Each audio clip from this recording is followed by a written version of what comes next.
Yesterday we began by mentioning the blessed verses of the opening of Surah Al-Baqarah.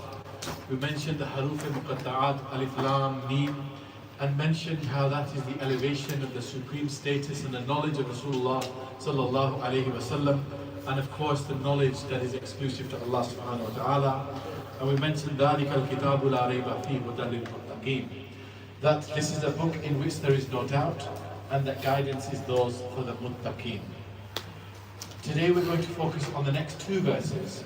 So the Quran begins by an invitation, saying that if you really want to get the guidance, do not just think it's simply enough by saying you're a Muslim.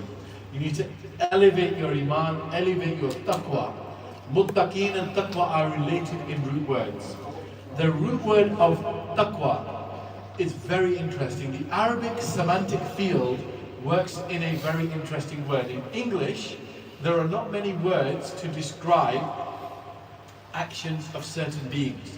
So for example, if we take a noun like a lion, in English there's just a word for lion, and we'll say the lion is eating, sleeping, hunting. Whereas in Arabic, there are words that specifically describe the lion eating or the lion hunting, etc. Now taqwa comes from a very specific metaphor, and that is a horse that has lost one of its shoes and it's walking on very rough terrain, and it's literally watching every step that it takes. And that is what taqwa actually is, that you are cognizant and aware of every single step that you are taking. That is why Islam forbids the use of recreational drugs. It forbids the use of alcohol, because it does not excuse the inebriation of the mind, the drunken state. Islam encourages lucid thinking, clear thinking, and to be aware of each of your actions. And this is what taqwa is. Now we all want to enter the state of muttaqeen. So who better to explain that than the Quran itself? The next two ayahs begin with the word alladina. Alladina means that they are those who. So it begins with alladina yu'minuna bil ghayb. So the first thing that describes the people of muttaqeen are that they believe in the unseen. That's a very broad term. Now the reason why it's important to begin there is if you do not accept the premise of the unseen, you do not accept the akhirah, heaven and hellfire, Allah subhanahu wa ta'ala and His angels, then the whole concept of jaza and saza breaks down. Because you have to know that your good actions are indeed going to be rewarded. Your bad actions indeed will be accounted for. So that belief in the unseen is absolutely essential.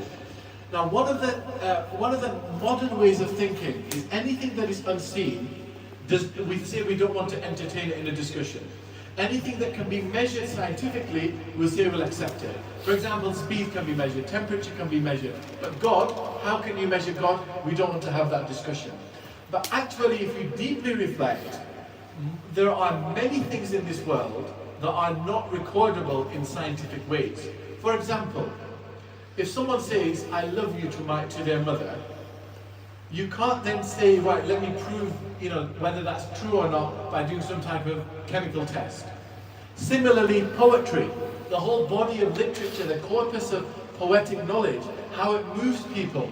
There's no real rational scientific explanation for why in one crowd there will be some people who will be going wild with poetry and they'll be saying Irshad, Irshad, or in the Quranic term Subhanallah, Subhanallah, and others won't be moved.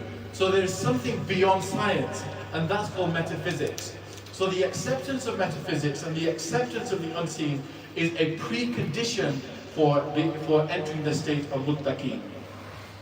The next injunction is وَيُقِيمُونَ الصَّلَاةِ. That not only do they pray their salah, but they establish their salah. There's a big difference between doing something and establishing something. If you establish something, that becomes a lifelong legacy. For example, if you come to one dars in the Quran, your iman inshallah will be boosted, but that will be transient. But if you come again and again and again, you'll find that your knowledge is cumulative. And not only is it cumulative, it's synergistic, which means that it's more than just its additional value. And that is what establishing prayer is. That it becomes part and parcel of your blood, becomes part and parcel of your fabric and of your routine. And وَمِمَّا رَزَقْنَاهُمْ يُنْفِقُونَ, they spent from what we have given them. Now, this is a really beautiful reflection on this ayah. There are two types of Muslims, broadly speaking, dichotomized. And I'm sure you've met this type of Muslim. They will say something like, I do so much charity work, I give so much money, that I don't really need to pray. You get that mindset, broadly speaking. I look after my parents, I do this, I do that, so I don't really feel that I actually need to engage in the prayer mat, because I'm a good person. So they define themselves with that.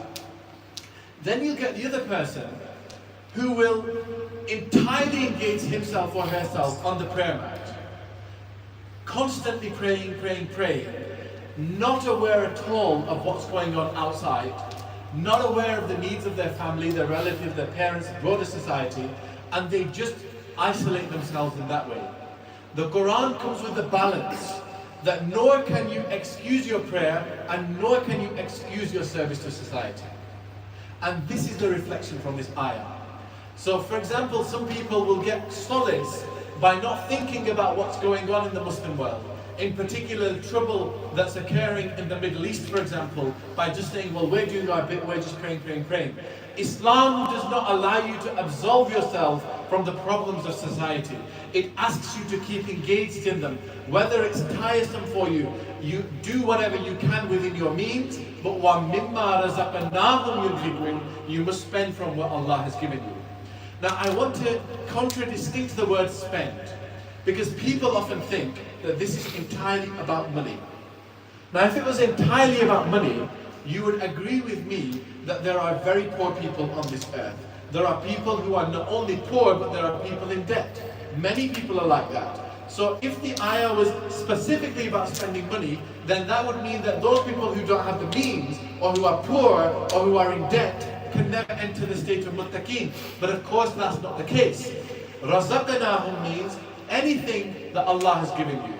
Whether if He's given you money, give from your money. If He's given you knowledge, give from your knowledge.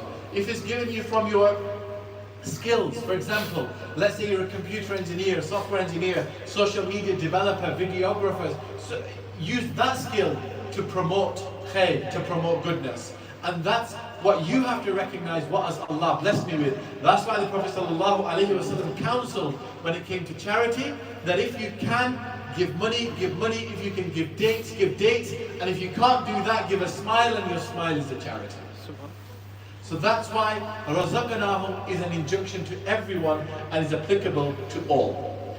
The second aspect, in the second ayah, so the first ayah was accept the unseen, establish prayer, and give from what we have given you. That's the first level of entering muttaqeen. The second ayah is وَالَّذِينَ يُؤْمِنُونَ بِمَا أُنزِلَ إِلَيْكَ وَمَا أُنزِلَ مِنْ قَبْلِكَ وَبِالْآخِرَةِ هُمْ يُوقِنُونَ. That they also believe وَالَّذِينَ يُؤْمِنُونَ بِمَا أُنزِلَ, what we have revealed, talking about the Quran. Now there was no need necessarily to use the word ilayk. Ilayk means upon you. So this is a specific mention now of the Prophet sallallahu alaihi wasallam. Allah subhanahu wa ta'ala could have simply said, believe in the Quran and believe in the previous scriptures. But He specifically mentions the Holy Prophet sallallahu alaihi wasallam. Again, Al-Baqarah Sharif continuously, consistently honors Rasulullah sallallahu alaihi wasallam and says, accept what is revealed on my Prophet sallallahu alaihi wasallam. And here I want to rebut another point that is made. There are people who say, and let me know by nodding your head if you've heard this before, they say that the Quran is sufficient, we do not need hadith. You may have come across that mindset as well. This ayah itself declines that completely by saying, Bima unzila ilayk, what came upon my Prophet sallallahu alaihi wasallam. Now the answer to that is, if indeed the Quran was sufficient and you did not need the hadith, you would not have the Quran without the hadith. Let me explain that. When the Holy Quran was revealed on the Prophet sallallahu alaihi wasallam, For example, Surah Ikhlas begins, Qul huwallahu ahad. Qul means say. Say could have simply been an instruction to the Prophet sallallahu alaihi wasallam that Qul, you just say huwallahu ahad, and Ikhlas could have begun from huwallahu ahad. But where did Surah Ikhlas begin from? Did it begin from huwallahu ahad or from Qul huwallahu ahad? It began from Qul. So it was the Prophet ﷺ's hadith Mubarak, it was their speech that said that is the Quran. So if you don't accept the hadith, it's impossible to understand where the Quran begins. So that without the hadith, without this understanding the status of the Prophet ﷺ, you cannot engage with the Holy Quran in that way, and that's why there's a specific mention. وَمَا أُنزِلَ مِن قَبْلِكَ, and also is accept everything that was revealed before. The Quran is now placing you not as some flotsam and jetsam floating around, but is placing you in context of all of the previous rightly guided ummahs, and is saying you are a continuation and a correction of those ways. وَبِالْآخِرَةِ هُمْ يُقِنُونَ, and you believe in Yawm al-Qiyamah, the Akhirah. Now what's interesting in this verse is the chronology is mixed up. You would expect that the first thing to be mentioned is وَمَا أُنزِلَ مِن قَبْلِكَ, whatever came first, then بِمَا أُنزِلَ إِلَيْكَ, then what's revealed now, and then the Akhirah. That would be the sequence of events.